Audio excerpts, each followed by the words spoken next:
que está sentindo fogacho. Você sabe o que é fogacho? Você vai descobrir hoje isso e muito mais. E para essa apresentação, eu vou ter o privilégio, vou ter a grande oportunidade de apresentar para vocês, da minha audiência, a doutora Alessandra Molho, que vai estar conosco. Daqui a pouquinho já entrou aqui na live para transportar conhecimento, para dividir conhecimento, para compartilhar sabedoria neste espaço muito especial que é para você que tem dúvidas sobre alimentação, sobre nutrição e, claro, sobre a parte médica também. A gente nunca pode excluir o trabalho na área oncológica de uma equipe multiprofissional.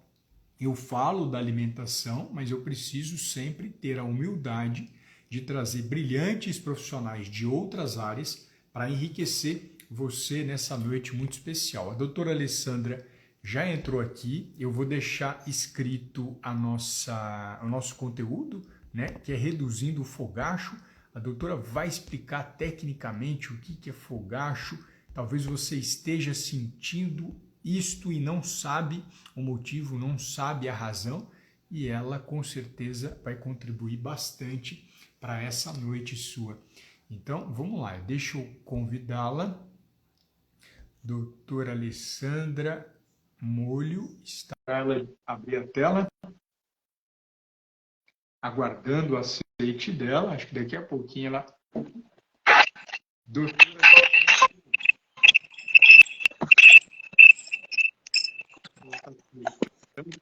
Olá! Alessandra, noite.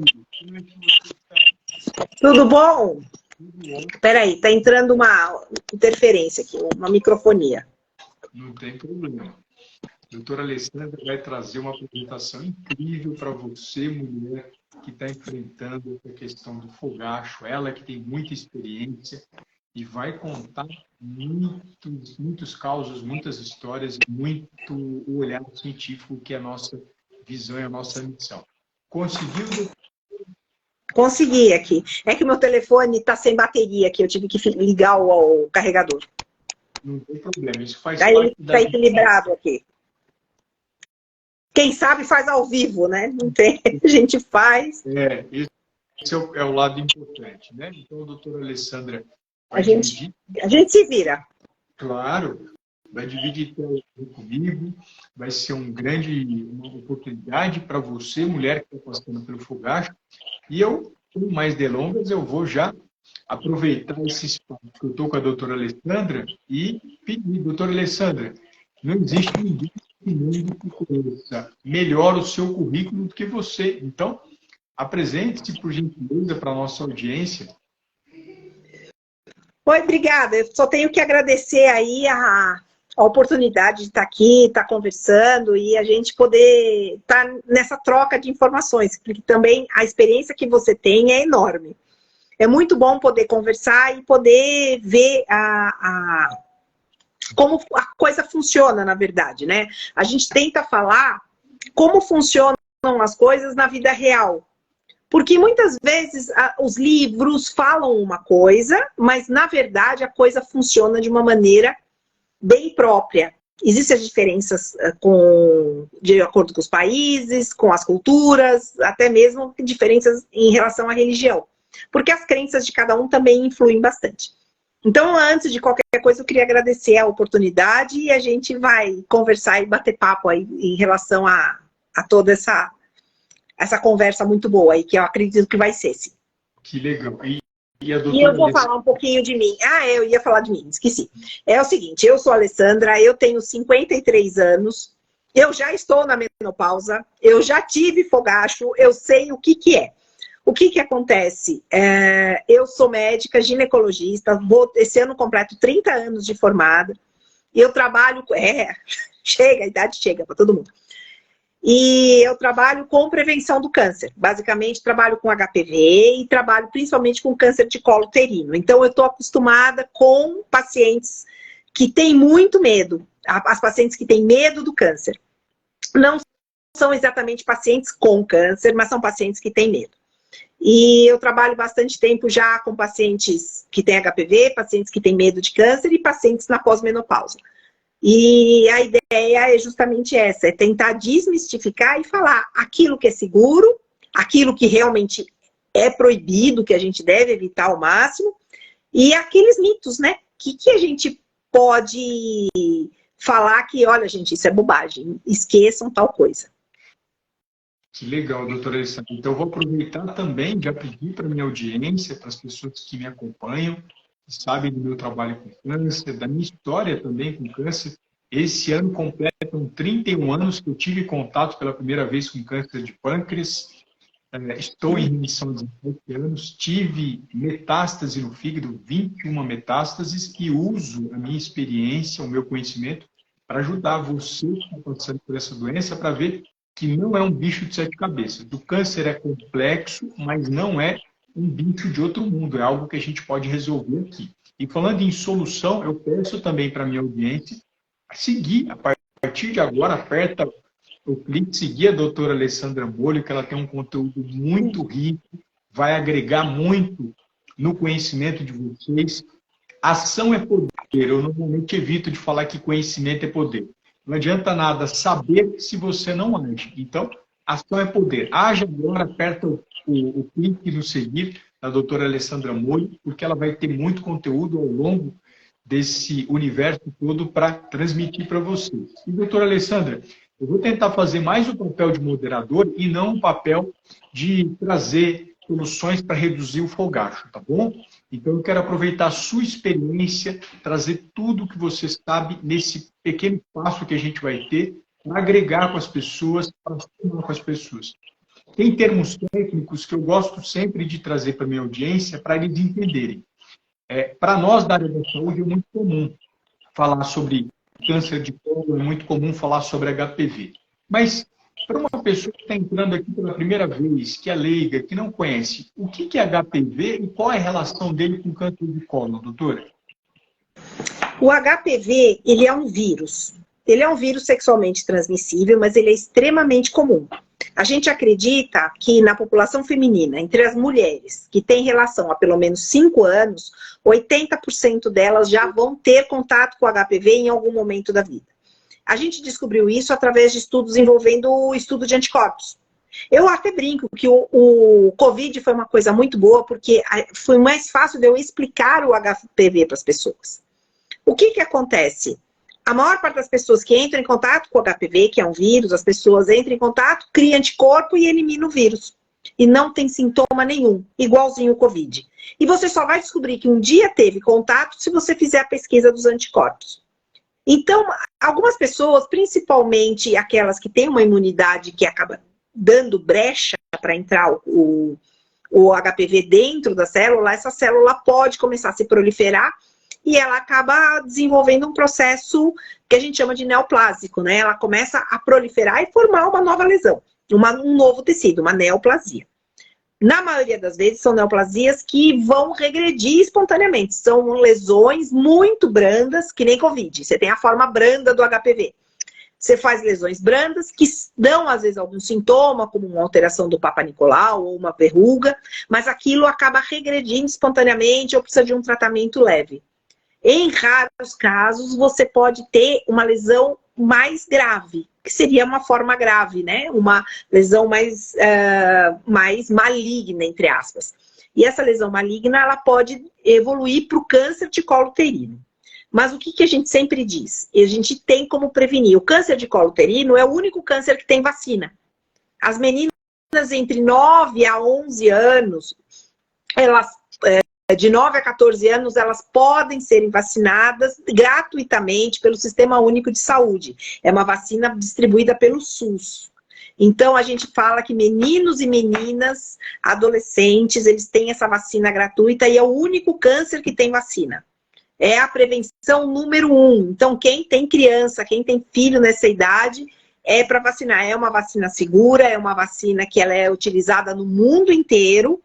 E ela realmente protege. Ela chega, essa vacina disponibilizada no SUS, ela tem uma proteção de 70% do caso de cânceres e 90% para verrugas genitais. Né? Essa daí, como você passou por, você sabe o que é ter um câncer, né, Marcelo? Né, Alexandra? Você sabe exatamente ouvir essa notícia de que é um câncer, que tem vacina. Você vacina uma criança, você evita que essa pessoa na idade adulta vá ter um câncer. É uma coisa... Maravilhosa. É uma coisa maravilhosa. Infelizmente, temos muitos pais que ainda não entendem a grandiosidade do que é uma vacinação e não permitem que os filhos vacinem. Então, a gente está batalhando para isso, para informar que a vacina é segura. Os estudos de segurança da Anvisa, todos falam que pode vacinar sem medo. São 2 doses para essas crianças, com intervalo de 6 meses. Então, essa é uma coisa.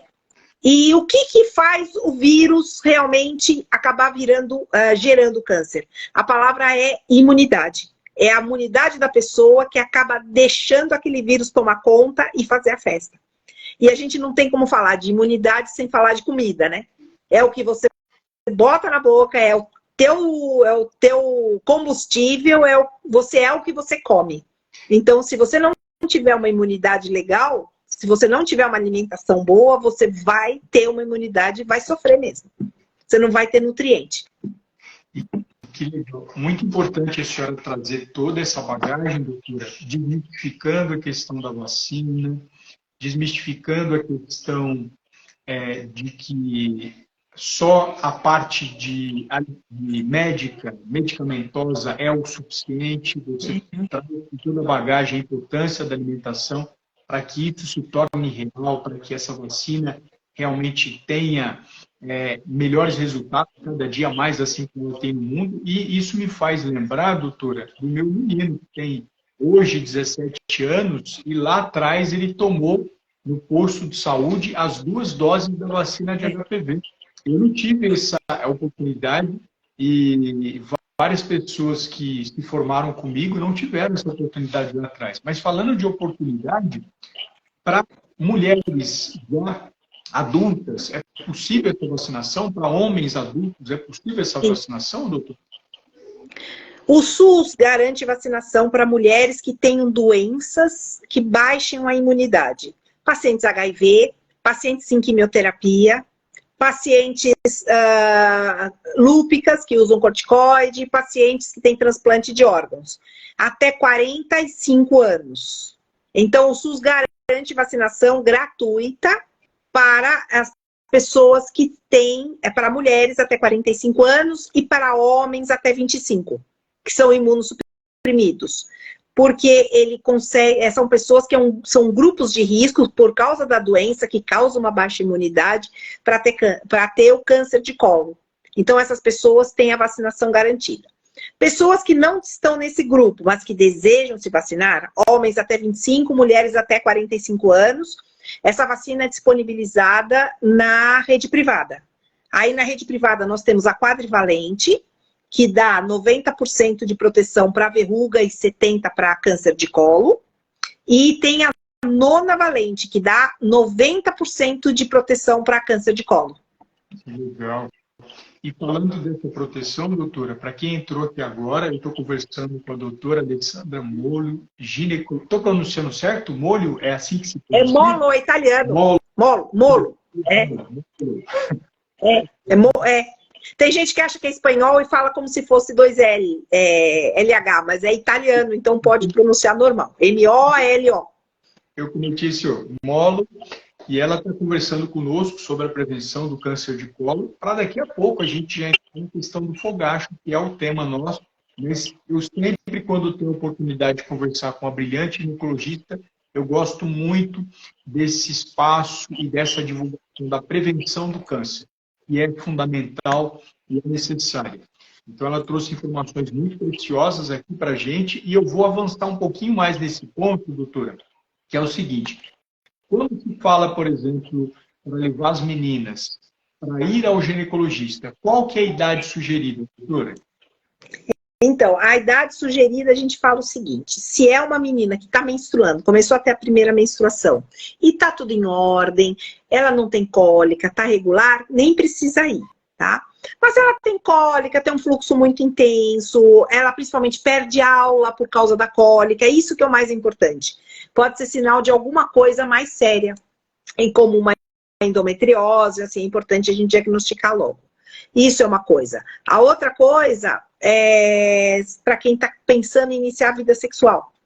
Então, antes de qualquer coisa, passa para quê? Para que o ginecologista possa orientar o impacto daquele início precoce, aquele início da vida sexual. Aquela menina, ela tem que entender, né? Como dizia o Homem-Aranha, com grandes poderes vem grandes responsabilidades, né? Então, é importante orientar que aí ela vai ter que ter a responsabilidade de cuidar do próprio corpo, né? Que o nosso corpo é o nosso templo, a gente tem que cuidar dele. Então, a gente fala o seguinte, a menina, ela precisa entender o seguinte, ela vai iniciar uma vida sexual, ela precisa entender que ela vai ter que se proteger contra uma gestação inesperada e ela vai ter que se proteger também contra uma possível IST, que é uma infecção sexualmente transmissível. Então, tem algumas meninas que quando a gente explica o impacto daquilo na vida, que ela vai ter que começar a se cuidar, algumas até desistem, falam assim, olha, eu acho que eu vou esperar um pouquinho mais, que eu não tenho cabeça para tudo, é muita responsabilidade. Eu acho que é importante a gente estar dando esse tipo de informação, explicar o porquê, o que aquilo vai mudar na vida dela. Não é uma coisa tão tranquila, né? O início da vida sexual acarreta um monte de responsabilidade que ela vai ganhar. Então, assim, ela vai ter que entender que ela vai ter que se cuidar. E essa responsabilidade é da menina. A mãe pode até auxiliá-la nesse processo de adquirir responsabilidade, mas a responsabilidade vai ser dela. Se ela engravidar, é ela que vai ter um filho. Se ela pegar alguma doença, é ela que vai ter que fazer o tratamento. Por mais que os pais queiram proteger os filhos, né, não vai ter como. Então, é muito importante, assim, a gente ter essa educação, é por isso que eu falo que a educação sexual é uma coisa importante, porque elas têm que entender o impacto disso na vida futura, para depois falar, ah, eu não sabia. Eu falei, não, você não sabia, você sabia. Você foi... Mas as pessoas têm o livre-arbítrio, as pessoas têm o direito de escolher o rumo da vida, só que elas também têm o direito de saber o que aquilo, se ela tomar aquela decisão, o que vai mudar na vida dela. Por isso que eu acho que o ginecologista ele é importante nisso. Quando a menina ainda não iniciou a vida sexual, para a gente poder sentar, e às vezes você tem que conversar sem mãe, sem pai por perto, para poder ter uma conversa de profissional para paciente, para entender que aquilo vai ser um divisor de águas na vida dela. É quando realmente a vida adulta começa, né? Sim. E falando então, eu acho que aí é importante. Obrigado, doutor. E falando dessa vida adulta, muitas pessoas ainda têm medo de fazer, muitas mulheres, né, no caso, têm medo de fazer o exame de Papa Nicolau. De uma forma didática, doutor, o que é o exame de Papa Nicolau? O Papa Nicolau, né, também em muitos lugares do Brasil o pessoal chama de PCCO ou até de preventivo.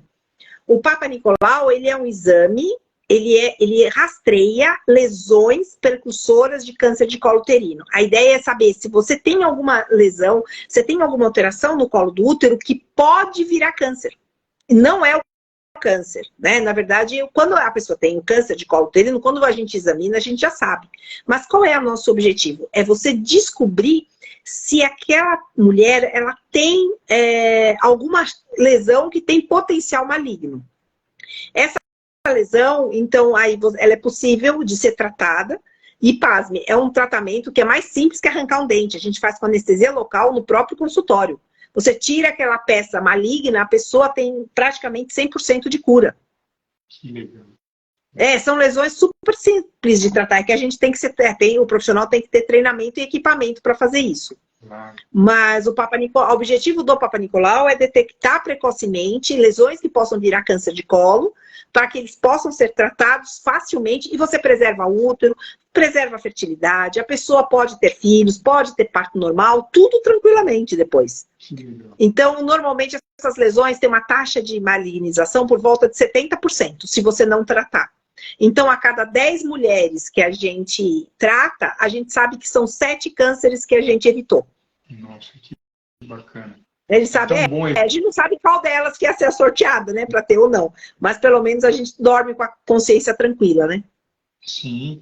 E falando dessa consciência tranquila, doutora, como é que fica a relação dos uso de anticoncepcionais? Como é que a senhora tem trabalhado? Porque, de uma certa forma, a gente fala de vacina, eu estou prevenindo o câncer. Quando eu falo do Papa Nicolau, eu estou pensando em prevenção do câncer. Talvez o nome técnico muitas vezes tem a necessidade de algumas correções, mas eu estou evitando um mal maior, né? Acho que a ideia é essa, evitar um mal maior, não entrando na questão de prevenção primária, secundária e terciária, famosa saúde pública.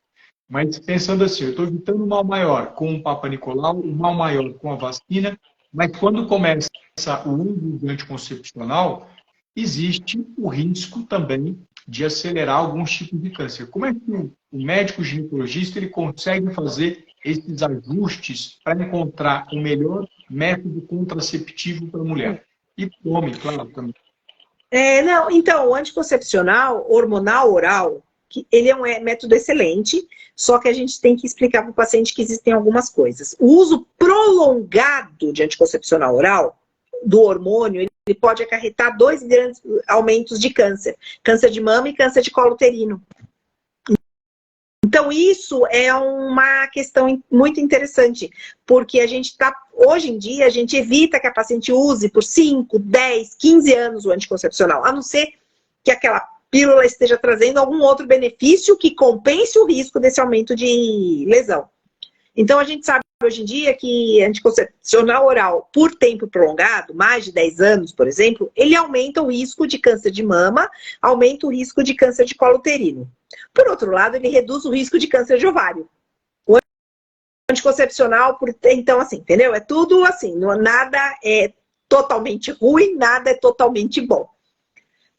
Aí a gente tem uma coisa interessante, saiu uns estudos há alguns anos, mostrando que o uso do DIU reduz o risco de câncer de colo nas pacientes que têm HPV. Então, isso foi uma notícia muito boa, porque as pessoas têm muito medo do DIU, né? O DIU ainda, as pessoas têm muito medo, e a gente descobriu, e esses estudos mostraram que ele protege ele é um fator de proteção para câncer de colo uterino.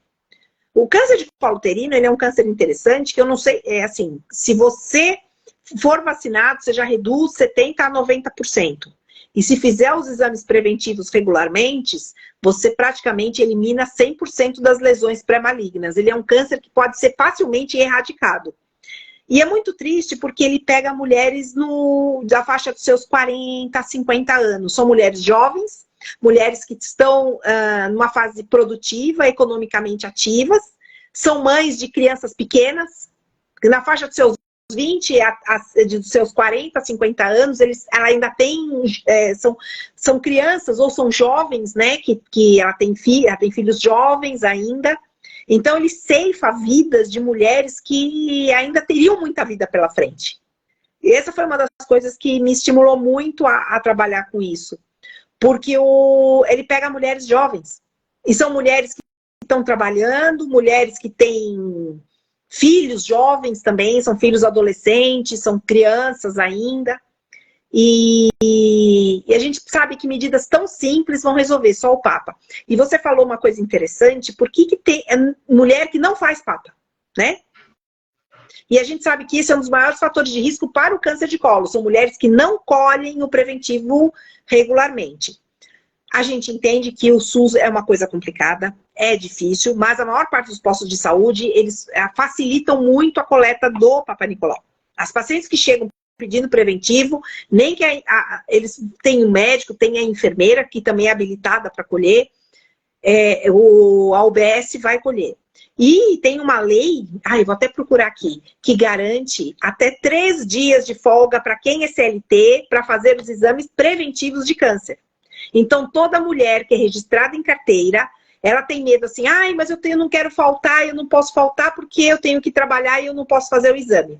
A CLT garante, eu vou procurar aqui na internet para passar para vocês. A CLT garante 3 dias de licença. Você só tem que levar um relatóriozinho do seu médico ou do posto de saúde, do lugar onde vai, dizendo que você foi fazer os exames preventivos, que são o quê? Mamografia, o Papa Nicolau, colonoscopia, que são os 3 cânceres que mais matam a mulher. O que é? Mama, que você descobre através da mamografia, câncer do intestino, que a gente descobre pela colono, e o câncer de colo uterino, que é pelo Papa Nicolau. Então, se você tiver esses exames, ou qualquer outro exame voltado ao câncer, a CLT te garante até 3 dias de licença. São dias que você tem o dia inteiro de folga, que você não trabalha, sem prejuízo do salário, para ir. E aí, vocês sabiam dessa história? Alguém conta aí pra gente. Vocês sabiam disso, que a CLT garante essa folga? Muita gente não sabe. E se você chegar no... Eu não Oi? sabia disso. Eu não sabia disso. Muito importante. Essa é uma informação boa, né? Deixa eu achar aqui. Eu tô com o computador aberto. Olha aqui, quem sabe faz na hora, né? Eu estou dando uma olhadinha em algumas perguntas que fizeram, né, mas tem que perguntar. Então, a doutora Alessandra Molo está comentando aqui conosco de uma informação muito importante para você que está com receio de fazer o exame de Papa Nicolau ou de mamografia ou colonoscopia, pensando que talvez vai perder o dia de trabalho e vai perder parte do seu salário, mas ela acabou de trazer a informação de que existe na CLT, famosa Consolidação das Leis do Trabalho, um dispositivo legal, um artigo, que permite você, mulher, fazer esses exames e ter 3 dias completos abonados na empresa sem desconto do salário. Então, isso por ano. Por ano. Ano. Anota aí. O direito consta no artigo 473 da CLT, e isso foi publicado em 2018. 19, 20, 21, 22, 23. Há 5 anos já que existe esse direito. Essa informação, acho que a gente tem que fazer um post aí para fixar no Instagram, no feed. Porque muita gente não faz exame porque tem medo de perder o dia de serviço. Ah, mas que legal. Mas eu não posso porque eu tenho que trabalhar. Mentira. A CLT garante 3 dias. Até falo aí para todo mundo que está assistindo. Quem trabalha com carteira assinada pode ligar no RH e pode confirmar essa informação. Anota aí. É artigo 473 da CLT, de 2018. Que legal, doutora. A gente tem que saber tudo, né? Até lei.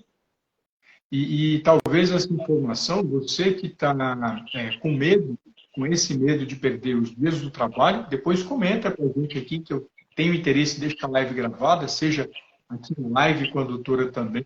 Se você conquistou esse benefício, se você foi fazer os exames preventivos, exatamente para que você não colha aquilo que a gente não deseja, que é o câncer. Então, existe a prevenção e é o melhor remédio, né, doutor? Com certeza, né? E não é só a prevenção. Além da gente ter as medidas que a gente pode impedir que o câncer apareça, é importante a gente detectar na fase inicial, que é a fase que tem cura. Eu falo que câncer é que nem queimar arroz. Acho que todo mundo aqui já viu essa história do arroz queimado? Não. Câncer é igual arroz. Acho que aqui tem muita mulher acompanhando, né? Eu tô vendo. Acho que toda mulher um dia foi fazer arroz e ele queimou. Né, queimou o arroz. Uma coisa é o arroz dar aquela pegadinha no fundo, que você percebeu, você vai lá, pá, desliga o fogo, você salva a panela inteira, dá aquela grudadinha, o arroz está perfeito. Né? Perfeito, salvou. Mas se você ignorar aquele arroz queimado, o que vai acontecer? Se você fecha os olhos e fala assim, ah não, eu não quero saber desse arroz. Eu vou deixar na panela. O que vai acontecer? Ele começa a grudar, depois ele vai ficar preto, não é? E adianta, é mais ou menos a mesma coisa. Tem gente que fala assim, eu não quero mexer, eu não quero ir no médico porque quem procura acha. Não é assim que eles falam? Quem procura acha. Você tá deixando aquele arroz queimar. Se você deixar lá, você pode jogar a panela fora, porque você queima a panela. Você taca fogo na sua cozinha. É ou não é? Acho que todo mundo aqui um dia foi fazer arroz, todo mundo já queimou arroz na vida. Então eu falo que o câncer é igualzinho. Se você ignorar, se você ignorar aquele arroz está queimando, o arroz vai continuar queimando, independente do que você acha. Não é? É por aí? Então, eu acho que é importante a gente perceber, e quanto mais cedo vai lá e desliga o fogo. Aí ninguém vai nem perceber, o arroz vai dar aquela pegadinha, mas você não... Não é assim? Você dá a volta por cima, né, doutor? Brilhante, muito boa, muito didática. A demonstração da senhora é algo que toda pessoa que está em casa, que já preparou o seu arroz, consegue perceber o risco que ele corre, deixando de lado algo extremamente importante, que é a sua vida. Tem que perceber rápido. Tem que ser muito rápido. E tem essa possibilidade, ao lado de uma brilhante ginecologista, dessa mulher não ter cânceres que estão extremamente prevalentes na mulher, né? Quando fala câncer de mama, câncer de colo e câncer de colo uterino e de colo intestinal, a gente está falando dos principais cânceres que podem e matam muitas mulheres todos os anos porque elas deixam o arroz queimar. Deixa o arroz queimar. Sabe que eu ouço muito, o paciente fala, eu não quero... Como é que é? Eu não vou no ginecologista porque quem procura acha. Eu falei, mas a ideia é essa, é a gente achar, né? É você descobrir, é aquela história. Ninguém aqui está isento. Aqui a gente acha o seguinte, ninguém aqui está isento, ninguém está aqui livre de ter um problema. A gente fala para fazer os exames para quê? Ou para você diagnosticar numa fase inicial, ou para você diagnosticar alguma coisa que possa vir a câncer, ou né, para simplesmente você detectar outras doenças. Uma pressão alta, uma diabetes, um sobrepeso, né? E são coisas que podem realmente... E não é só câncer que mata, né? Vamos lembrar. A gente tem câncer, tem infarto, tem derrame, tem acidente, tem tonturas, né? A gente sabe que tem muita coisa que mata também. Então, a gente não pode ficar só no câncer. Sim. E o infarto, às vezes, é até pior. Porque o câncer, às vezes, você descobre e você tem tempo, não é, né, Ale? Você descobre, você descobriu, você conseguiu tratar e você está em remissão. Agora, o infarto, às vezes, ele não te dá essa chance. Não. E a doença que mais mata são doenças cardiovasculares, né, doutora? Doença cardiovascular. Então, a doença cardiovascular, realmente, ela não te dá a chance, às vezes, de você evitar. Quando você percebe, ou você nem percebeu, né? São coisas fulminantes.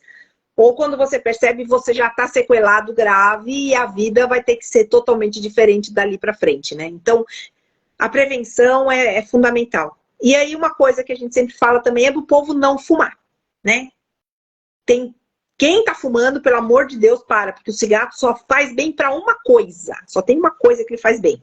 Pro cara que vende. O cara que vende cigarro adora cigarro. Ele está ganhando dinheiro com isso. Mas o resto da humanidade só se estrumbica, coitado.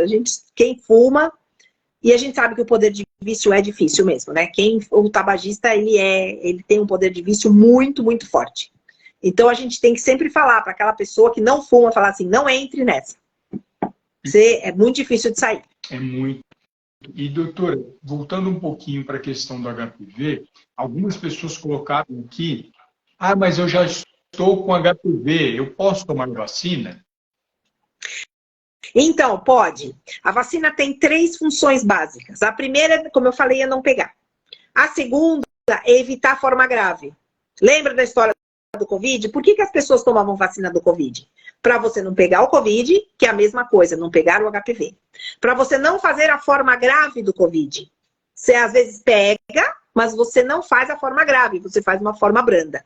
HPV é a mesma coisa, você não faz a forma grave, que seria a lesão pré-maligna e o câncer. Você faz uma forma mais branda, que uma cauterização, um creme vai resolver, tá? E a terceira coisa que é muito legal, ela reduz o contágio. As pessoas que são portadoras do vírus, quando ela vacina, ela tem um menor risco de transmitir para o parceiro.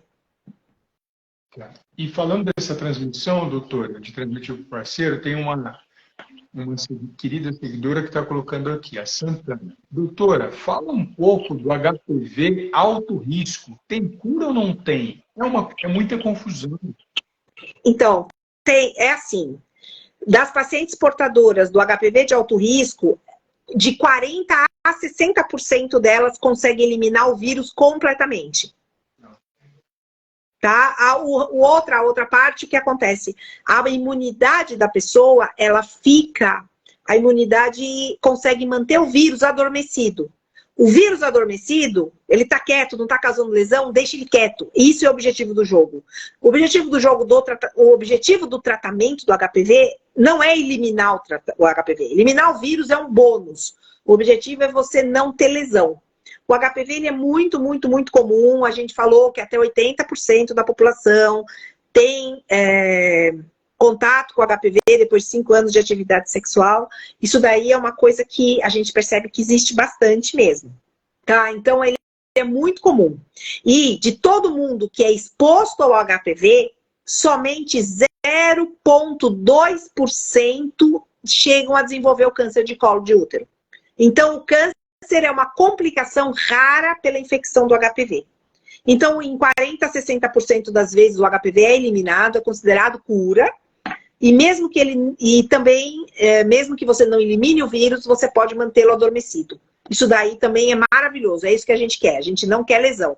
Deixa ele quieto lá. A sua imunidade estando boa, você consegue manter aquele vírus adormecido. Por isso que mesmo vacinada, a paciente tem que continuar fazendo os preventivos. Porque o vírus pode acordar.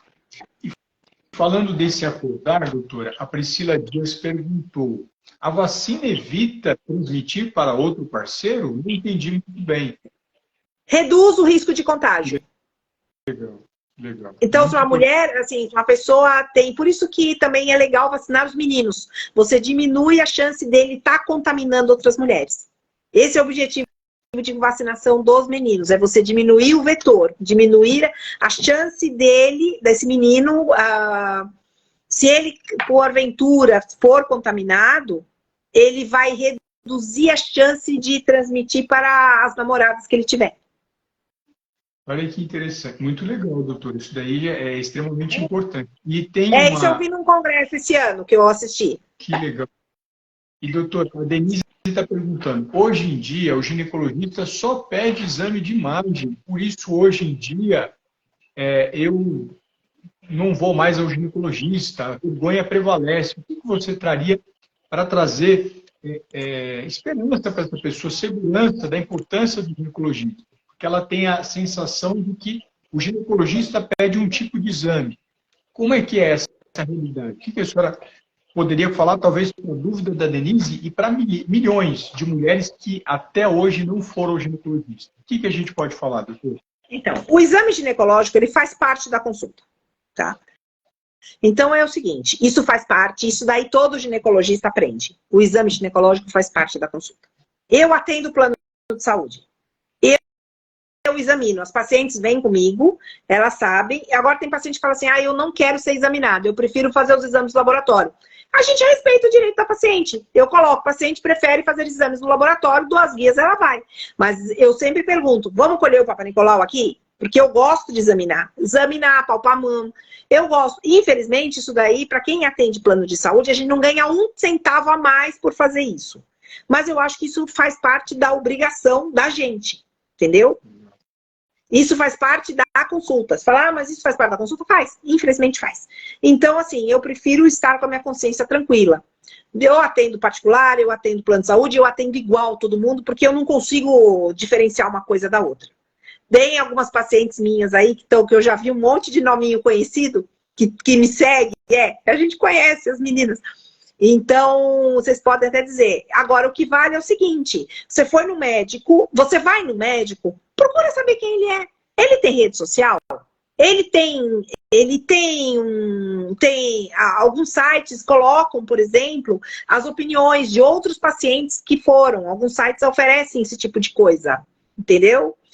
Então, eu acho que bota o nome dele na rede. Se você vai num restaurante, você nunca foi, o que você faz? Você joga no Google. Quem é esse restaurante? Você entra no cardápio para ver o preço. Agora, você vai num profissional de saúde, você pega o seu livrinho do convênio, você tá lá o seu aplicativo, tem um monte de nome. Quem é esse médico? Quem é esse nutricionista? Quem é esse fisioterapeuta? Entra no Google, joga lá e vê. Porque, assim, com certeza, se ele for bem avaliado, vai aparecer bastante coisa lá. Agora, eu acho que isso é uma das soluções que a gente fala. Pega indicação, se for um plano empresa, pergunta para suas amigas do trabalho, vocês foram em algum médico? Vocês gostaram? Tem muitas empresas que na copinha eles colocam indicador, olha, fui num... eles colocam, olha, fui num ginecologista que eu gostei, eles colocam o telefone dele lá no painel, ou nos grupos. Eu acho que a gente não tem que ter vergonha de pedir indicação, entendeu? Ou, por exemplo, você precisa de um oculista, você já tem um médico que você passou num gineco que você gosta, daí você fala assim, puxa, eu tô precisando fazer óculos. E aí o que você faz? Vai perguntar pro seu ginecologista se ele tem algum médico para te indicar. Entendeu? E aí eu acho que funciona muito assim, indicação de amigos, de parentes, de colegas de trabalho, né? Principalmente quando é o plano da empresa, que todo mundo tem o mesmo plano. E o Google, né? O Google não é só pra gente ver desgraça, tá, gente? O Google não é só pra gente jogar lá e descobrir que o mundo vai acabar, que você vai morrer, que nem o Cid da Era do Gelo. Lembra? Eu vou morrer! Não é isso. O Google tem que usar, é uma ferramenta que tem que ser usada direitinho. Nossa, você tá rindo, mas é verdade. O Google tem que ser usado para o bem. Não da senhora, da situação, viu, doutor? Da senhora, eu vou morrer. Mas eu falo assim, porque para deixar a coisa mais leve. As pessoas, todo mundo olha, você encravou, a unha encravou, as pessoas acham que vão morrer porque você vai botar no Google, vai dizer que tá com câncer na unha. Sim. Sempre é câncer. E sempre é câncer, sempre você vai morrer. Então, assim, o Google, ele é uma ferramenta muito usada, ele tem que ser usada para o bem. Então, coloca lá, coloca o nome do médico. Descobre se ele é médico mesmo. Entra no site do CRM, tem a fotinho do médico. Você consegue saber se o médico é médico, você consegue saber se ele realmente é especialista, você consegue puxar várias informações. Tem a foto, você sabe se aquela pessoa com quem você está passando é realmente o médico dono do CRM. Então, assim, eu sugiro vocês isso. Vocês querem ir no médico, não é escolher uma pessoa aleatória e vai. Vai sondar, vai tentar descobrir. E se for no médico não gostou do atendimento, gente, eu acho que vale a pena você fazer uma crítica construtiva. Você passar e falar assim, olha, eu não gostei de tal coisa. Puxa vida, eu fiquei chateada. Tem paciente que às vezes fala, ai, a consulta demorou muito para ser chamada. Eu falo, gente, porque cada um é um. Às vezes a paciente está aqui, eu tenho que dar uma notícia muito chata para ela. Sou eu que dou a notícia. Olha, a senhora está com câncer. Quem dá a notícia sou eu.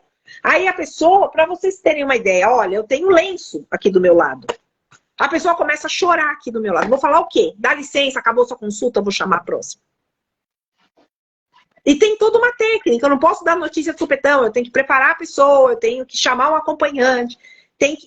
Muito difícil pra gente, mas a gente precisa, ela precisa cair a real e ela tem que começar o tratamento rápido. Então, é assim, às vezes demora. É a principal reclamação aqui no consultório é que demora. Eu falei, gente, é assim. Vocês querem uma consulta rápida? Então, vocês vão num médico que não olha na cara. Mas se vocês querem um médico que examina, não tem jeito. Vai demorar. Então, às vezes demora. Hoje chegou a 2 horas de atraso. Gente, eu quero morrer. Mas, assim, eu me sinto mal? Sinto. Porque eu sei que tá atrasado. Mas, gente, eu preciso atender direito, né? Não tem como. E muito bom, doutora, a senhora trazer tudo isso para as pessoas terem mais clareza dos direitos dela, né, da verbalização das necessidades delas, ter essa transparência, é muito bacana. E falando de exame, tem um homem que colocou aqui, qual é o exame que o homem faz para diagnosticar a doença? No caso, né, pensando no HPV. Então, na verdade, o homem tem uma imunidade muito mais forte que a mulher. Muitas vezes o homem é portador são, ou seja, ele pode ter o vírus, mas não desenvolve lesão nenhuma. É muito comum ele fazer um exame que é muito parecido com os exames preventivos da mulher, que no homem é chamado de peniscopia, que é o exame para detectar se tem verruga, se tem alguma lesão e tal. E é muito comum esse exame vir negativo, vir zerado, não tem lesão nenhuma. Porque a imunidade do homem, a anatomia do homem faz com que você não tenha lesões graves como tem na mulher. Tanto é que o homem não faz câncer por HPV. É muito mais difícil um homem fazer um câncer por HPV do que uma mulher. Então, na verdade, a gente sempre fala o seguinte, primeiro para o homem acompanhar a esposa na consulta, ou a namorada, a companheira, conversar com o médico. Eu acho que é muito legal conversar com o médico da paciente, o ginecologista, e ver quais as opções, o que seria interessante ele fazer. Mas geralmente o homem não tem lesão, geralmente o homem não tem nada. Então não é sempre que é solicitado o exame, daí vai depender muito de caso para caso. E falando de caso para caso, a Fernanda Silva... Cheguei na doutora Alessandra cheia de medos por causa do HPV e ela trouxe paz ao meu coração. Olha lá, doutora, os pacientes estão todos aqui. Olha que legal. Então, obrigada, Fê! Ela colocando, tem vários elogios, coraçõezinhos aqui para a senhora. Essa live, a senhora é... Eu tenho aqui o meu fã-clube. Né? Isso é muito bom. Tá vendo? Eu também achava que a mulher falou assim, eu vou botar o Cid, vai ser meu boneco, vai ser meu garoto propaganda. E doutora, a Priscila está fazendo uma pergunta aqui, ó. Só o preventivo, doutora, detecta a lesão no colo uterino, no colo do útero? Preventivo é um sinal de suspeita. Ele vai dizer assim, oi, tem alguma coisa errada. Ele vindo alterado, aí desperta o alerta, né? Um sinal de alerta, e aí o médico vai pedindo mais exames, assim, na sequência, até a gente poder ver se realmente tem alguma coisa ou não, né? A gente tem que... Ele é um alerta, é o primeiro alerta. Então, aí que a gente... que não tem sentido fazer exames complexos em todo mundo. Então, ele vai primeiro dizer se existe alguma... É um sinal de alerta, como é que eu falei, né? Ele vai dizer se tem alguma coisa alterada, se tem células alteradas saindo. Que legal. Falando de células alteradas, eu não sei o nome, né, porque está em sigla. Doutora, é comum, vou ampliar a pergunta dela, mas vou usar a pergunta dela também. Doutora, é comum ter câncer anal pelo HPV? E eu complemento, é possível ter câncer de garganta por HPV, doutora? Sim, é possível. Só que assim, o câncer anal, né? Na verdade, o canal anal e o câncer da garganta é possível, mas ele é mais raro que o câncer de colo. O mais comum é o câncer de colo, tá? Mas sim, você pode ter em populações específicas, existem riscos específicos para o câncer. Então, por exemplo, o câncer anal, a gente sabe, por exemplo, em pacientes, principalmente pacientes imunossuprimidos, paciente HIV, né? Por isso que a população HIV toda é vacinada para HPV, porque ele é um risco maior mesmo pelo tipo da imunodeficiência que ele faz, né? São HIV, transplantado e paciente que é, por exemplo, lúpico, com doença autoimune, que precisa usar corticoide. E aí a gente precisa mesmo dar uma proteção extra. A vacina reduz bastante, é uma população muito de risco. Mas, teoricamente, qualquer um pode ter, né, um câncer. Por isso que a vacina, ela é legal por causa disso. Ela cria anticorpos para tudo. Câncer da garganta, a história é outra, tá? É possível o câncer da garganta? Sim, é possível. Mas ele pega uma população bem específica. Alcoólatra e tabagista pesado. Eita, é o cigarro de novo falando, Mas assim, você está pegando fumante e usuário de bebida alcoólica com... como é que se fala? Mas é o usuário pesado mesmo, o alcoólatra, né? Quanto mais usuário de cigarro e fumo, principalmente os dois, é o cara que fuma e bebe. Ele tem uma baixa da imunidade importante, faz esse HPV fazer o estrago todo. Então, a gente sabe que o principal fator de risco para câncer de laringe é etilismo e tabagismo. Por quê? Baixa imunidade. E falando do atendimento da senhora, tem mais fãs aqui. A Eliana, doutora Alessandra, ametrologista. E tem gente querendo puxar você para outros estados. Essa doutora é ótima. Ela bem que podia atender no sul de Minas. A Aline está comentando aqui, ó. Vou comer queijo lá. Eu quero queijinho, só se tiver queijinho. Vai ter muito. Que legal. E, doutora, agora vamos entrando nessa seara nossa, né, da live, que é o fogacho. Explica pra gente o que é fogacho. Tá, o fogacho é uma alteração vascular. Quando você cai os níveis de estrogênio, nossos vasos sanguíneos, eles não ficam estáveis. Normalmente o vaso dilata e o vaso contrai. E aí você tem um meio que descontrole disso. Ou ele dilata e você esquenta, ou ele contrai e você gela. E aí é muito engraçado o fogacho, porque a sensação é que que está calor. Você acorda no meio da noite achando, nossa, tá quente. E até vou contar uma coisa engraçada, porque eu tenho um gato, né? O meu gato chama Torresmo. E o meu gato, ele dorme, muitas vezes, ou ele dorme na minha cama ou no meu filho. Eu tenho um filho também de 17 anos. Ou ele dorme comigo ou dorme lá enrolado, meu filho. Então, às vezes, eu acordo de noite, antes de eu começar a fazer reposição, porque eu faço e faço sem medo, viu? Eu não tenho medo, não. Com segurança eu faço. Aí, antes de eu começar a reposição, comecei a ter uns calores, eu acordava de noite achando que tinha esquentado. Falei, nossa, tá calor. Aí eu olhava o gato. Se o gato tivesse todo esparramado na cama, eu falava assim, bem, está calor mesmo. Mas às vezes eu acordava e o gato estava lá todo enrolado, com frio. Eu parava e pensava assim, eu acho que o calor é meu, né? Aí, realmente, assim, eu vou ser sincera, fogacho é um negócio que atrapalha muito o sono. Eu tive muita dificuldade para dormir, acordava de noite com calor, não conseguia dormir de volta, foi o que mais me incomodou, porque o fogacho é um dos sintomas da queda dos hormônios, né, da menopausa, que é uma coisa que toda mulher vai passar, não tem, quer queira, quer não. Algumas mulheres têm isso em um sintoma mais brando, tem gente que não tem nada, Mas tem pessoas que têm realmente muito intensas. Deus me deu a bênção de ter sintomas bem leves, né? Mas tem pessoas que às vezes eu tô atendendo, a pessoa começa a transpirar na minha frente.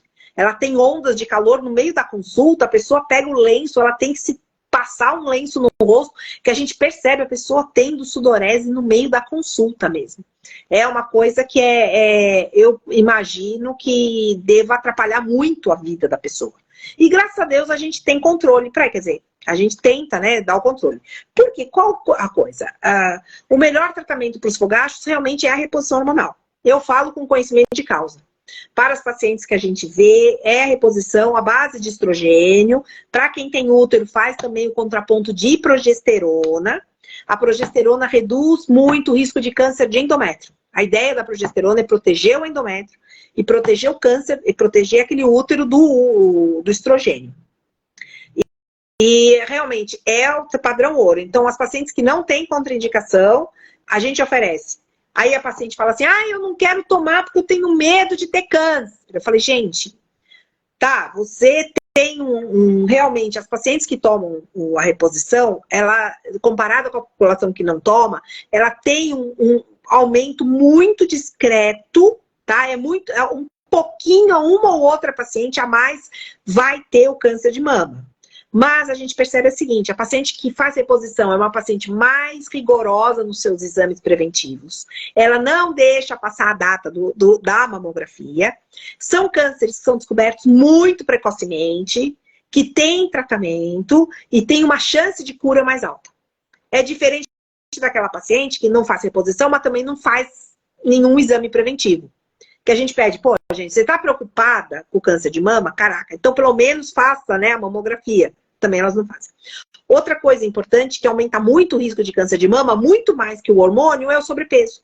Pacientes obesas têm muito mais risco de desenvolver câncer de mama do que pacientes usuários de hormônio. Né? Então, a gente fala, vamos ter bom senso, né? Vocês têm medo de... Eu acho super válido a pessoa ter medo de ter câncer e falar, eu não quero tomar porque eu tenho medo. Tudo bem, é uma coisa que a gente entende. Então tá, você tem medo de câncer, então vamos fazer o pacote completo? Vamos emagrecer, vamos fazer atividade física, vamos parar de fumar, vamos comer direito, né? Aí eu falo, não é só virar e descer a lenha no coitado do hormônio, né? Tem que fazer o pacote completo. Coitado do hormônio, ele é uma coisa que te dá qualidade de vida. Qualidade de vida, eu acredito que melhora a parte até cognitiva. Eu andava muito avoada, porque eu não dormia direito. Eu andava cansada. A minha memória voltou. A minha atenção está mais focada. Eu consigo produzir, eu consigo trabalhar, porque eu durmo, né? Eu durmo. Então, assim, eu vou ser honesta, gente. Eu acho que a gente tem que pensar muito nisso. A gente tem que pensar muito nisso, sabia? Eu acho que a gente tem que pensar na vida como um todo. Não é só uma coisa, eu tenho medo do câncer. Tá, mas e o resto? Você não tem medo, não? Nos 5 primeiros anos após a menopausa, você tem uma chamada de janela de proteção cardiovascular. Quem faz reposição hormonal tem um risco reduzido significantemente de infarto, derrame, doenças cardiovasculares. Gente, eu acabei de falar. Então, assim, você reduz... eu não quero ter câncer de mama. Tá, e você não tem medo de infartar, não? A gente tem que ter bom senso, né?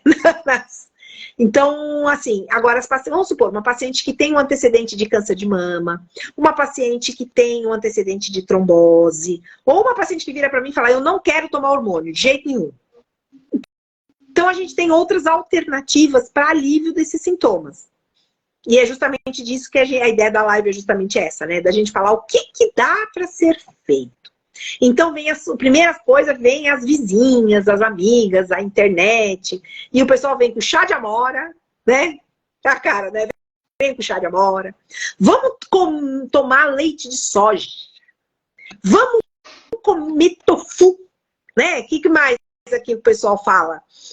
Que a gente vê as invencionices, né? O pessoal vem com as mirabolantes, né? Vou tomar chá de hibisco. Agora é o chá de hibisco. Então, que eu não entendo como. Porque eu já tomei chá de hibisco, não adianta nada. Chá de amora eu não comi, mas eu gosto de geleia de amora, também não adiantou nada. Esse besterol, doutora, que eu acho que é o que mais atrapalha. Por isso que eu quis muito trazer a senhora, porque a linha e o foco é esse. Se a gente tem segurança com terapia de repouso hormonal, a gente tem que usar ela, tem que aproveitar do profissional e fazer o segmento, assim como a senhora ensina, assim como a mamografia, porque a pessoa que toma hormônio, ela tomou na mão de um ginecologista, de um médico especialista na área, e esse médico vai fazer todo o controle de prevenção e de doenças lá no início. Quando a pessoa começa a desenvolver esse pensamento de chá, né? É só tomar um chazinho para dor no estômago, é só tomar um chazinho para fogacho. Ele acaba não fazendo a prevenção com um profissional responsável. E quando a gente fala, por exemplo, de folha de graviola, folha de amora, açafrão, a gente impede muitas vezes a ação de medicamentos que são usados na quimioterapia.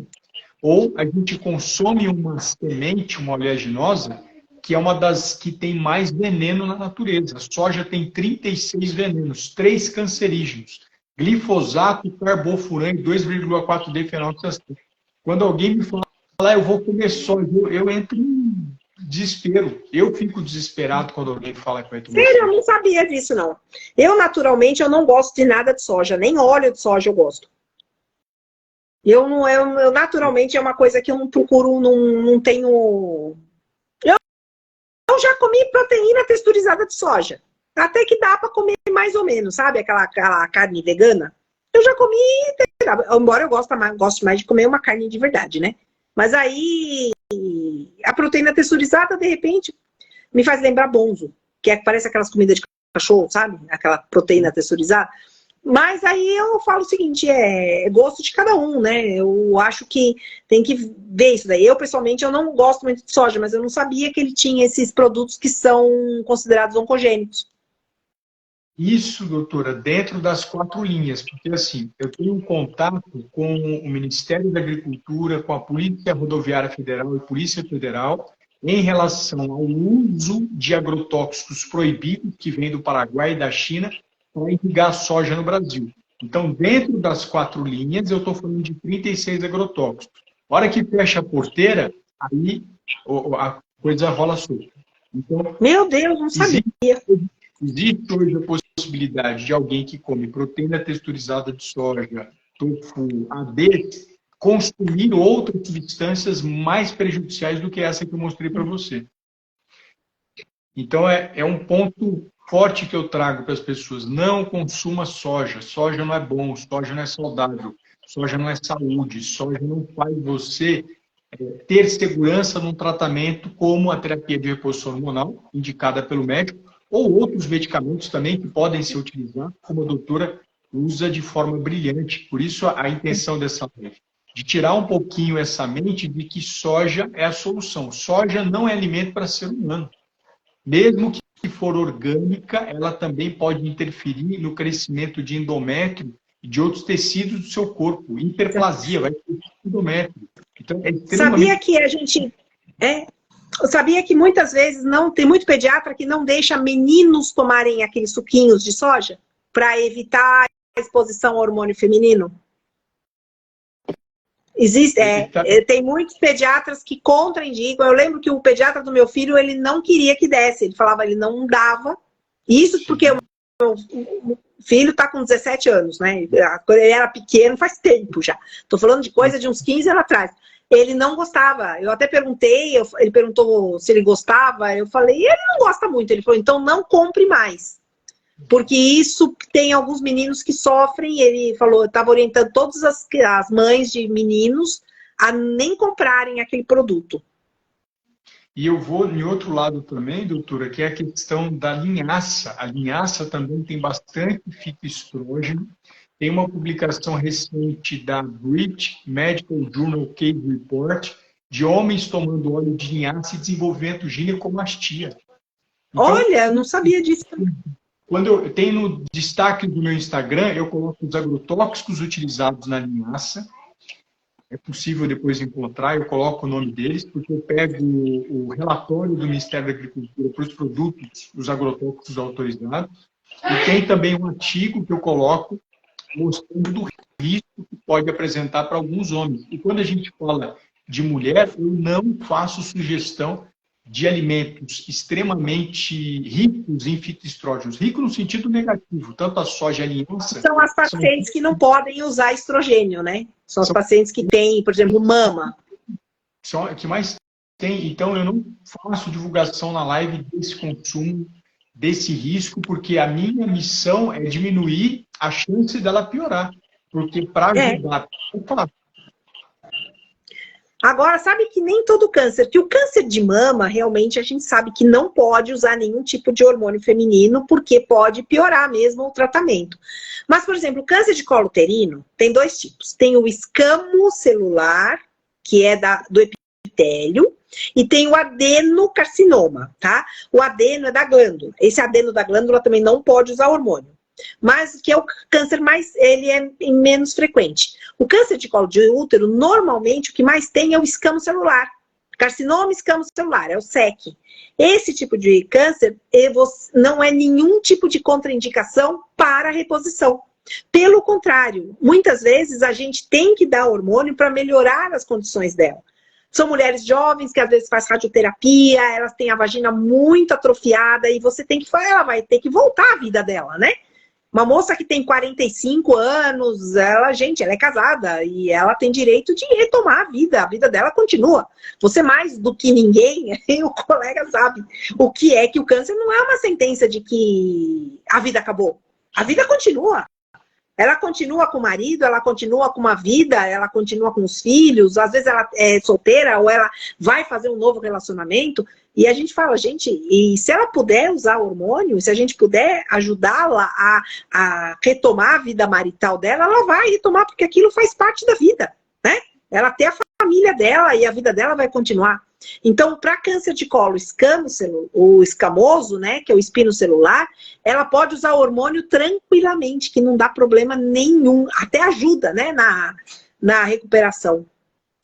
Que legal, doutor. E o cara mesmo trouxe a terapia de reposição hormonal, ou seja, o hormônio oferecido pelo médico, não os alimentos que têm fitoestrógeno, são padrão ouro para esse tratamento. Então, eu vejo com maravilhosos olhos o trabalho do médico que faz o TRH, terapia de reposição hormonal. O que me preocupa muito é a utilização de fitoestrógenos para qualquer tipo de câncer.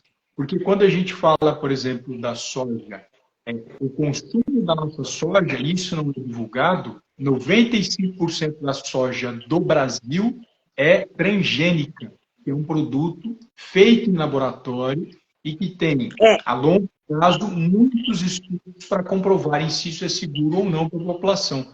O próprio Conselho Federal de Nutricionistas me dá liberdade para contraindicar o uso de alimento transgênico pela população brasileira. Então, eu tenho um respaldo da minha instituição e de pesquisas para não utilizar soja na alimentação da população brasileira. Não usar óleo de milho, óleo soja, interessante isso. Muito bom. A gente nunca pode esquecer da transgenia. Eu tive o privilégio de participar de um debate aqui na Câmara de Vereadores de Campinas, contraindicando o uso de óleo de soja na merenda escolar. A nossa argumentação científica foi vencida, a minha, do professor Muhammad, saudoso professor Muhammad, que trabalhou na CNTBio, hoje é falecido, professor José Maria, que trabalhou no CNTBio, contra a aprovação de sojas e de produtos como esse, que infelizmente hoje, nas merendas escolares, eu falo merenda para que a população entenda, mas a alimentação escolar hoje é repleta desses óleos de soja, de óleo de milho e todos os outros que não são benéficos. Quando a gente fala do refino do óleo, tem uma coisa que não se fala. Existem substâncias tóxicas que são formadas no refino.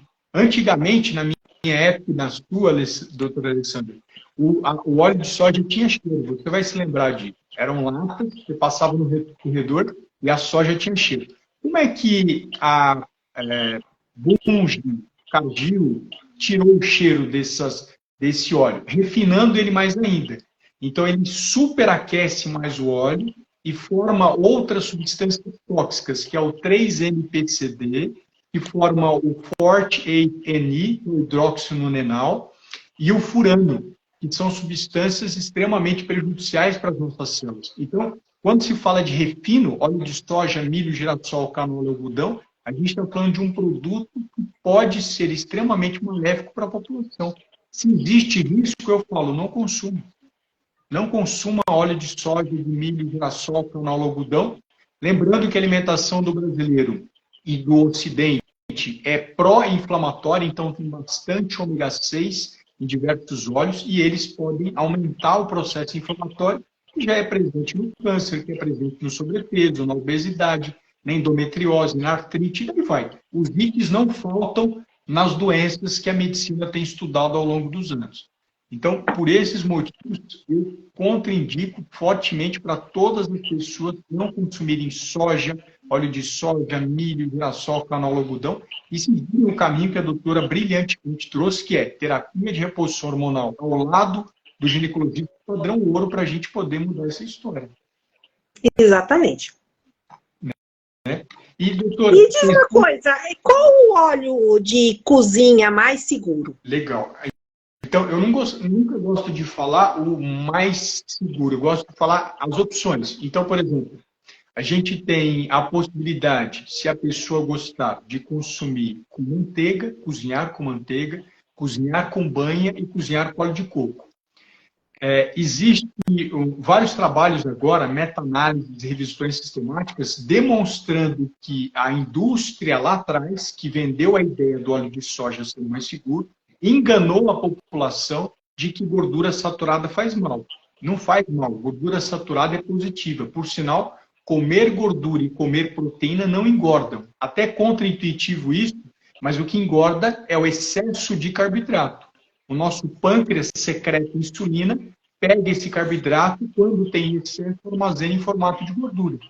Então, a população mundial consome muito mais carboidrato do que precisa e, por isso, a gente tem hoje 2,4 bilhões de pessoas com excesso de peso, sendo 700 milhões de obesos.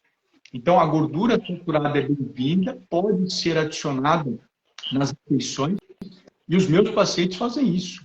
Assim como diversos trabalhos têm apontado que o consumo da gordura saturada é positiva para o coração. O que não é positivo é o óleo de soja, de milho, girassol, canola, algodão. O algodão recebe 2 vezes mais agrotóxico do que a soja. E se a gente fala de margarina, é a da pior qualidade que existe, uma gordura interesterificada. As pessoas não sabem isso, doutora, mas existem grandes multinacionais financiando hoje influenciadores digitais que estão aí na internet com milhões de seguidores, falando que a margarina nova é melhor. É melhor para o bolso dos influenciadores e para o bolso da margarina é uma desgraça. Mas margarina, isso é extremamente... Dizem que é a mesma coisa que plástico, né? É muito ruim a composição dela. E se você olha a lista de porcarias adicionadas, que são os aditivos, aí é pior ainda. Eu tive o privilégio de fazer o meu mestrado na USP e estudar, tendo aula com o professor Carlos Monteiro, que é um dos principais nomes que se fala hoje quando se diz ultraprocessados. A gente tem que lembrar, margarina é ultraprocessado. Ninguém provou que ultraprocessado é bom. Por sinal, ultraprocessado, miojo, refrigerante, bolacha de água e sal, pão de forma, esses alimentos são cheios de porcarias adicionadas pela indústria para ficar mais tempo na prateleira. E esses alimentos estão associados a câncer, estão associados ao excesso de peso, estão associados a todas as doenças crônicas que a gente está enfrentando. Então, é importante, né, até esse conteúdo ficar gravado, doutora, exatamente para que a pessoa que pense em reposição hormonal converse com o seu ginecologista, converse com o profissional, e na alimentação, a gente precisa muito desmistificar o besterol divulgado durante muitos anos de que ovo fazia mal, né? Ovo faz mal, ovo não pode comer. Isso aí é um absurdo, porque além de ser criminoso, porque acabou estimulando o consumo de salsicha, a gente tem um alimento que protege contra a doença cardiovascular, que é positivo para a pessoa. Lembrando que o colesterol, ele não causa... o consumo de colesterol não aumenta o LDL. Já começa por aí. American Heart Association, em 2016, se curvou diante dos erros que ela cometeu durante décadas. Proibiu o ovo por muito tempo, né? é? Na faculdade eu aprendi errado. Eu aprendi que podia comer ovo para quem tinha colesterol alto uma vez por semana. Eu não tenho vergonha de falar que eu aprendi errado, porque é importante usar a ciência para que a gente possa mudar os erros cometidos no passado. Como é que a senhora vê essa questão da alimentação no seu consultório, doutor? O que as pacientes trazem para a senhora? Então, como aqui o foco muito é a questão da imunidade, elas perguntam muito assim, doutora, o que é que eu posso comer que vai aumentar a imunidade? Ou melhor, não é nem comer, elas começam com a história assim, a senhora me indica uma vitamina para melhorar a imunidade? Eu falo, primeiro a gente vai fazer o seguinte, a melhor vitamina é que vem da comida.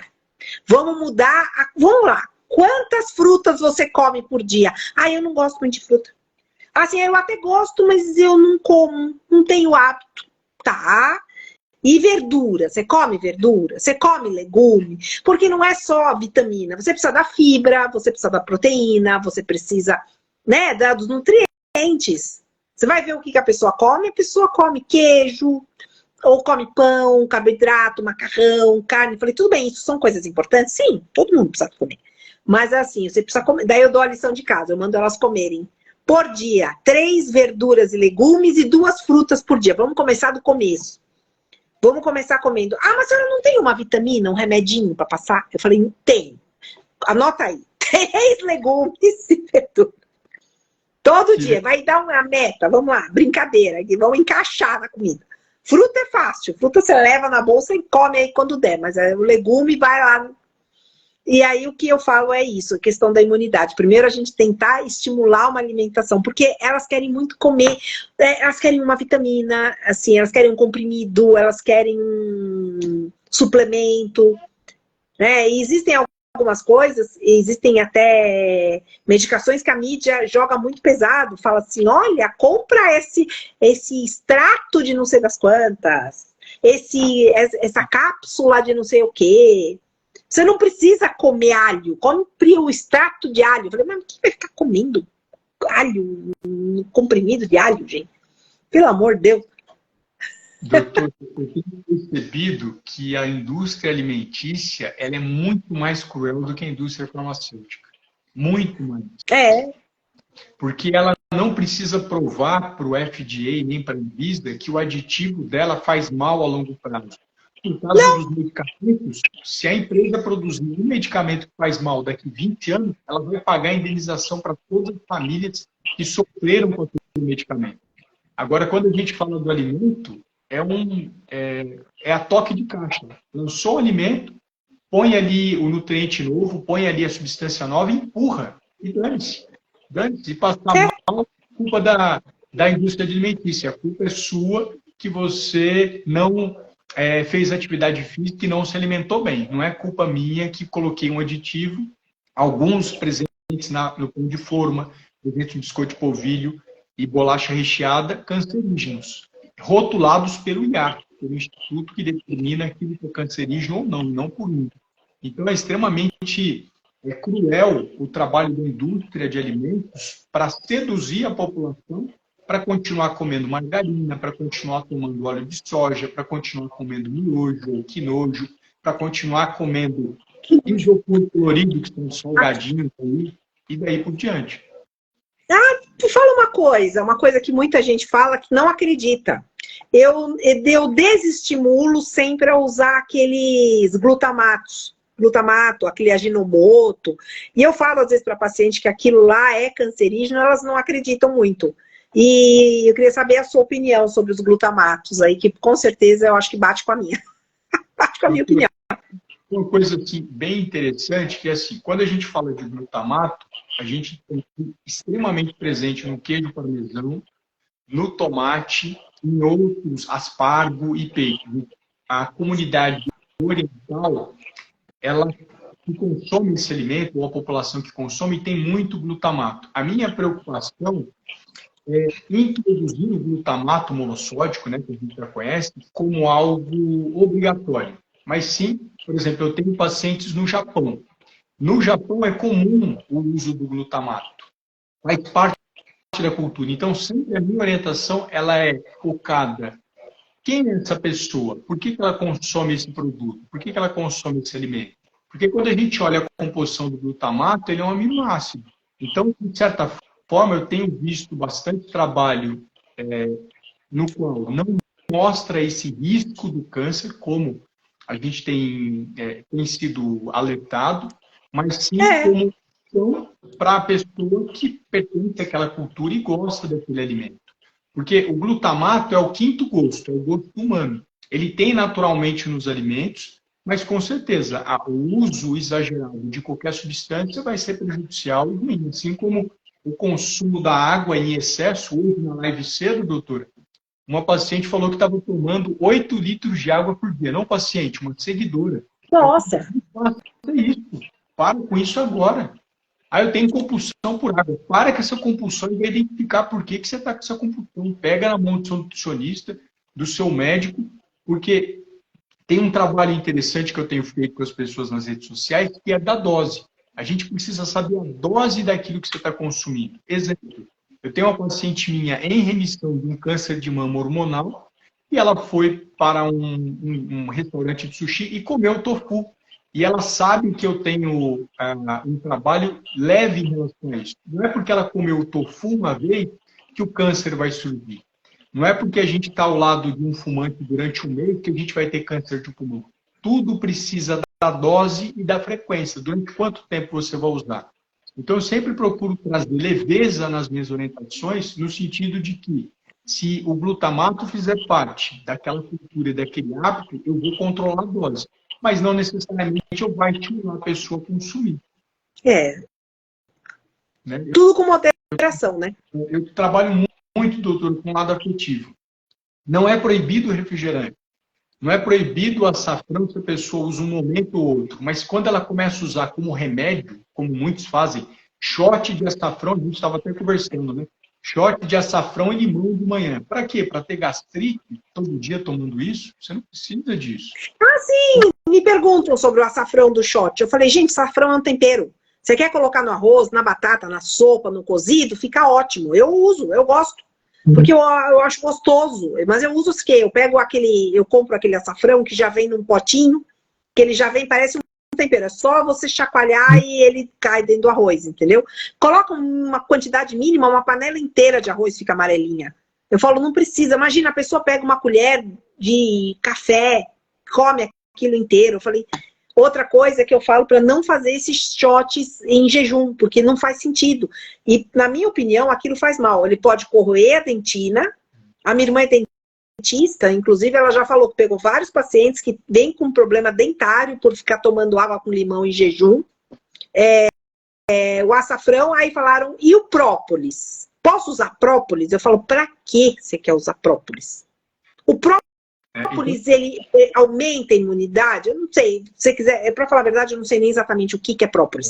Se você puder me ajudar aí, explicar aí para o povo o que é e se tem alguma função medicinal, nem sei se doutor, tem. Eu sempre trago assim, existe receita medíocre e não traz remissão. Eu trabalho com alimentação para que o paciente se liberte do câncer, ao lado, em primeiro lugar, de Deus, da família e também da medicina. São os quatro pés dessa mesa que a gente alcance a remissão.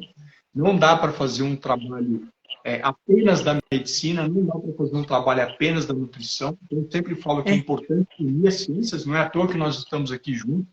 Eu tive o privilégio de dividir a tela com a senhora. Nossa, muito bom, como você me pediu. E quando eu falo, por exemplo, açafrão pode interferir em alguns tipos de quimioterapia e interferir na absorção de bloqueador hormonal, tamoxifeno, anastrozol e outros. Então, não use açafrão durante o tratamento oncológico. Esse é o primeiro ponto. Outra situação, a segunda causa de morte no câncer se chama trombose. Açafrão altera a coagulação do sangue e essa mulher consumindo rotineiramente pode aumentar o risco dela de trombose se ela sim tiver algum problema. Então eu falo, não use pelo segundo motivo açafrão. Terceiro, açafrão em trabalhos recentes tem mostrado aumento da irritação do sistema digestório. Quem faz quimioterapia já tem enjoo, já tem vômito e isso pode piorar mais ainda. Então o primeiro passo, não use açafrão durante o tratamento oncológico, não use açafrão se você tiver algum problema gástrico, não use açafrão se você toma algum anticoagulante ou tem problema de trombose. Ou seja, a gente eliminou boa parte da população do mundo, né? Porque uma ou outra vai ter alguma dessas situações. Quando eu falo de própolis, voltando de novo para a questão da trombose, o própolis, ele pode alterar a coagulação do sangue. Então, o paciente com câncer, muitas vezes ele está fazendo tratamento e daqui a pouquinho ele vai ter que fazer uma cirurgia. Ou de urgência, por um motivo que a gente não sabe, ou eletiva. Então, o uso do própolis pode interferir nessa coagulação e comprometer a saúde dele. Ou seja, não adianta tomar própolis pensando em aumentar a imunidade. Eu vou falar o que é legal para a imunidade, eu vou entrar. E aí o outro que você comentou, própolis, açafrão e shot. A pessoa que toma limão em shot de manhã, eu tenho colegas que fazem exame de colonoscopia, exame do estômago para ver gastrite e a gente tem verificado cada vez mais casos de gastrite com o besterol de tomar limão em jejum, porque limão é ácido. É falsa esofagite também, né? Também deve dar. É falsa informação, doutora, de que o limão, quando cai no estômago, se torna básico. Antes de ser nutricionista, eu fui professor de química no cursinho. Ácido clorídrico com ácido ascórbico continua sendo ácido. Ácido cítrico com ácido clorídrico continua sendo ácido. Ele não se transforma base, como alguns infelizes, desculpa usar essa expressão, têm divulgado nas redes sociais. Eu nunca entendi também essa lógica. E tem tem lógica. Pacientes que comentam, eu falo, gente, mas isso não tem sentido nenhum. E o pior é que eles falam assim, porque a gente precisa, como é que fala? O alimento, ele vai mudar o pH do sangue. Eu falei, você pode comer o que você quiser. Nada vai mudar o pH do sangue. O pH do sangue está lá, 7,4. Ele não vai sair daquilo. Quer você queira, quer não. Eu não consigo entender. Isso se chama desespero. Eu tenho pacientes que, infelizmente, seguiram a dieta cetogênica, não conseguiram chegar na remissão, até uma paciente minha, ela mudou a dieta dela, foi fazer uma alimentação correta, fez acompanhamento comigo, e entrou em remissão de um linfoma. Olha! Então, não funciona dieta alcalina. Dieta alcalina pode matar você, pode destruir sua vida. Nos Estados Unidos, quando o infeliz inventou essa dieta, ele matou 6 norte-americanos por conta disso.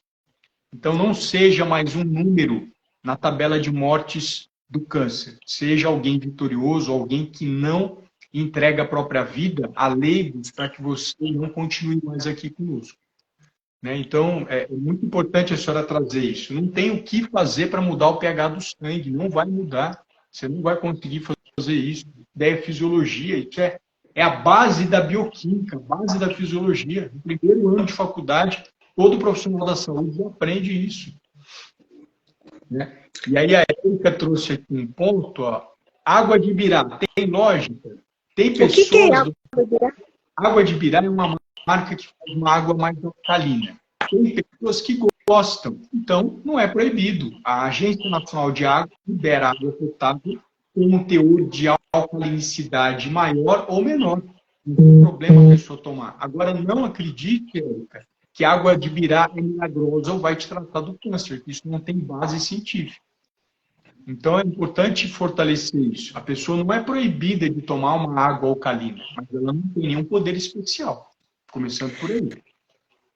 Mas eu acho o seguinte, eu acho que às vezes a pessoa ela entra nessa história porque ela está tão desesperada atrás de uma cura e assim, sempre tem alguém falando, a máfia da indústria farmacêutica não quer que você saiba, não quer que exista a cura do câncer, porque eles ganham dinheiro vendendo quimioterapia, você deve ter ouvido muito disso. Porque o suco de cajá com graviola batido com mel em jejum, e sempre assim, umas coisas super...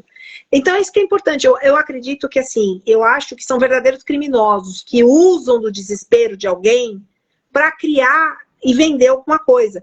Eu vejo as pacientes que têm HPV, elas chegam para mim em pânico, elas chegam chorando, elas chegam desesperadas.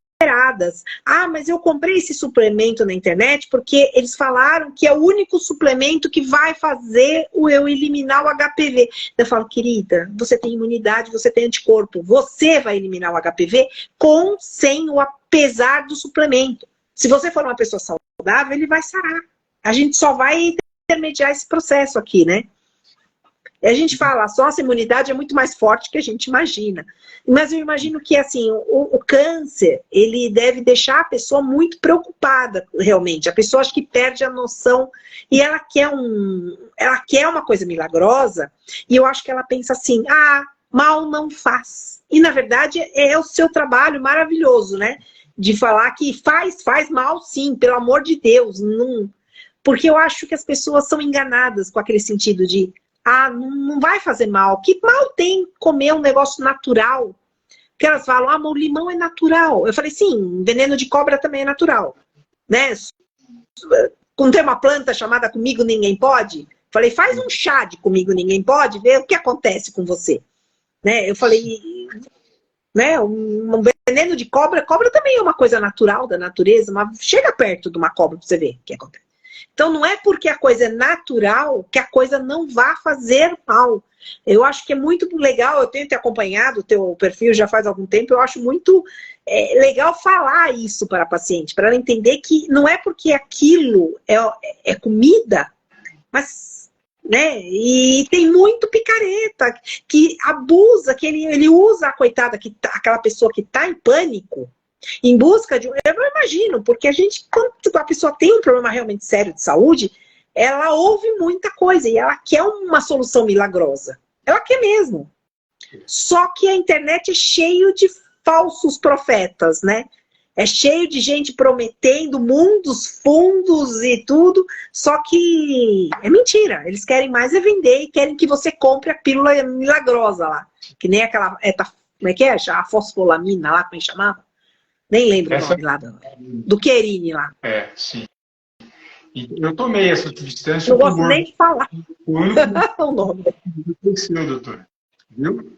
Essa substância, eu estava fazendo faculdade, eu estava no terceiro ano, eu tive a infelicidade de conhecer esse senhor que você falou, sem desmerecê-lo, ele é falecido. Sim. E ele deu a ideia de que isso curava o câncer. Isso foi o único momento do meu tratamento.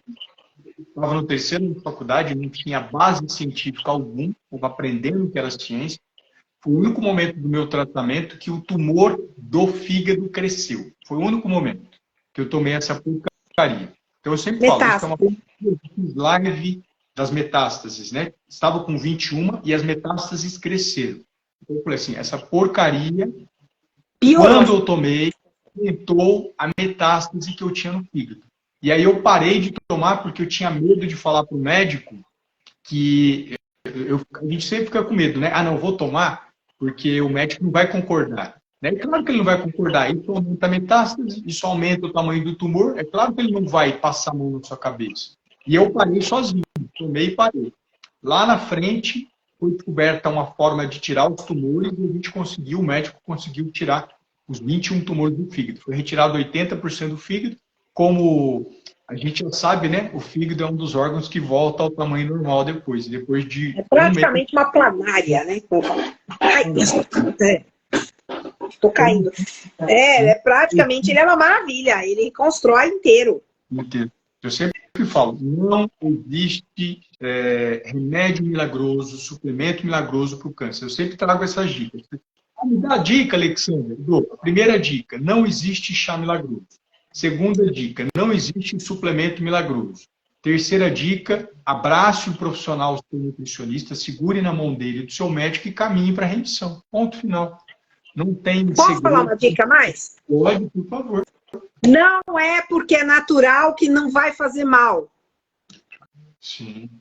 Veneno de cobra também faz um mal desgraçado e é da natureza. Cocaína também, né, doutor? Maconha também, né? Heroína também. São todas plantas e que podem matar você. São plantas, exatamente. Eu falo, comigo ninguém pode, é venenoso. Tem um monte de planta aqui, todo mundo sabe que tem plantas venenosas. Aqueles cogumelos que você não pode comer, a gente sabe disso. Mas eu falo para pacientes, da mesma forma que tem plantas venenosas, você também tem alimentos venenosos.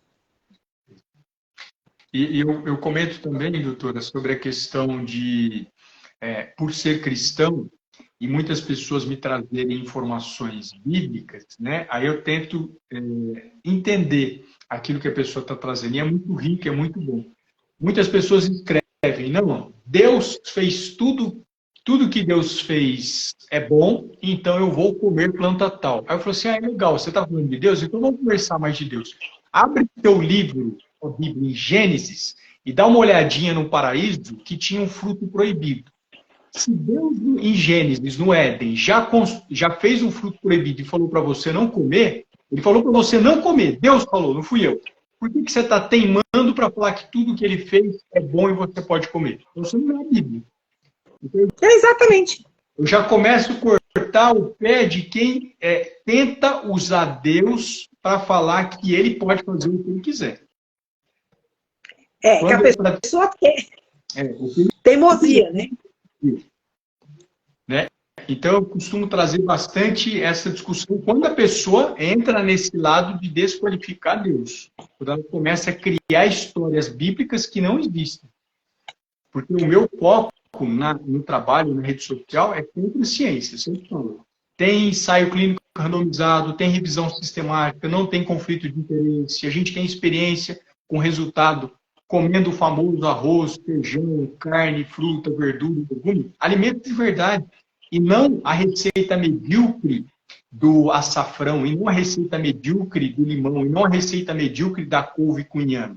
A gente tem trabalhos com coisas sérias. Mas quando me dão a abertura para falar de Deus, que é o meu prato cheio, eu amo falar sobre esse assunto, aí eu começo a quebrar item por item das besteiras que são trazidas nas redes sociais em relação a isso.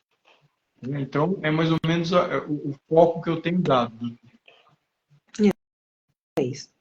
E a mensagem nossa era essa, né? A gente está aqui 1h30 de live aqui, junto, doutor? 1h35. Eu estou com medo do Instagram derrubar a gente. A mensagem especial que a gente queria trazer para vocês era essa, né? De alerta em relação ao besterol, alerta em relação àquilo que é padrão ouro, aquilo que é científico. Faço de novo os votos para que as pessoas possam seguir. Quem faz parte do meu seguidor, de seguir a doutora Alessandra com conteúdos incríveis que ela publica periodicamente. Vai ser um grande privilégio saber que as pessoas que me acompanham estão seguindo a senhora. E as pessoas que acompanham a doutora, eu estou de braço aberto, vai ser um grande prazer vocês assistirem meu conteúdo. Faço live de segunda a sexta-feira de manhã, normalmente às 7h47, para trazer mais luz diante das trevas chamadas câncer. E, doutora, como é que as pessoas podem consultar a senhora? Como é que as pessoas podem ter contato com o seu lindo trabalho? Então, gente, é o seguinte, o meu Instagram é esse aqui. Eu estou convidando para quem quiser. No Instagram eu falo, eu sempre tenho, não tanto quanto o colega, não tanto.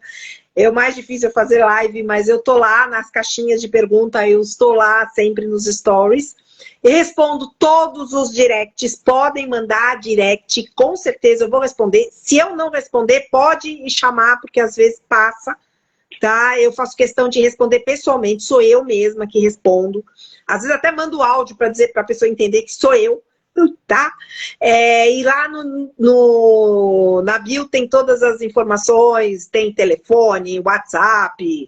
E se não conseguir, manda mensagem no direct que eu explico como é que faz para chegar até mim. E eu convido todas as minhas pacientes aí, que eu vi um monte de nominho conhecido, que as palminhas, corações, etc., para seguir o doutor. Vocês sempre estão me perguntando de imunidade, de câncer e tudo, e ele é um prato cheio, né? Até um jogo de palavras, né? Com um nutricionista. Falar que é um prato cheio. Mas, assim, eu gosto do conteúdo porque é uma coisa embasada em ciência. É uma coisa embasada e bate mais ou menos com o que eu falo. Fala de imunidade, fala de câncer, que eu acho que a minha audiência, as meninas que me seguem. E hoje eu descobri que 13% dos meus seguidores são homens. Apesar de eu ser ginecologista, 13% são capazes, são homens adultos que me seguem. E eu fico muito contente de saber que o HPV não é só uma preocupação feminina, né? A gente tem vários homens que se preocupam também. E eu convido para seguir o doutor, conversar com ele. Com certeza vocês vão aprender muito e a gente faz uma parceria legal. E a gente vai fazer mais live, porque eu gostei a interação foi muito boa. Eu gostei. Muito obrigada pelo convite e acredito que a gente vai fazer mais outros encontros assim. Que legal, doutor. Eu estou à disposição. Na próxima eu vou no Instagram da senhora, eu fico aqui aguardando o convite da senhora. Vai ser um grande privilégio para mim, uma grande oportunidade. Obrigado pela rápida resposta. A doutora Alessandra responde muito rápido. Eu mandei a mensagem, falei, daqui um mês, uma semana, ela responde. Na hora ela responde, ela já mandou a mensagem, então eu agradeço o carinho da senhora com o meu trabalho, os nobres elogios com o meu trabalho, a gentileza de ter seguido o seu tempo, porque a senhora ainda está no consultório para transbordar conhecimento, para ajudar mais pessoas. Eu estou aqui. Muito obrigado mesmo, de coração. E obrigado a todos que participaram, todos que mandaram coração, todos que fizeram perguntas. Fiquem com Deus e um grande abraço e até a próxima live. Até, muito obrigada. Até, tchau, tchau.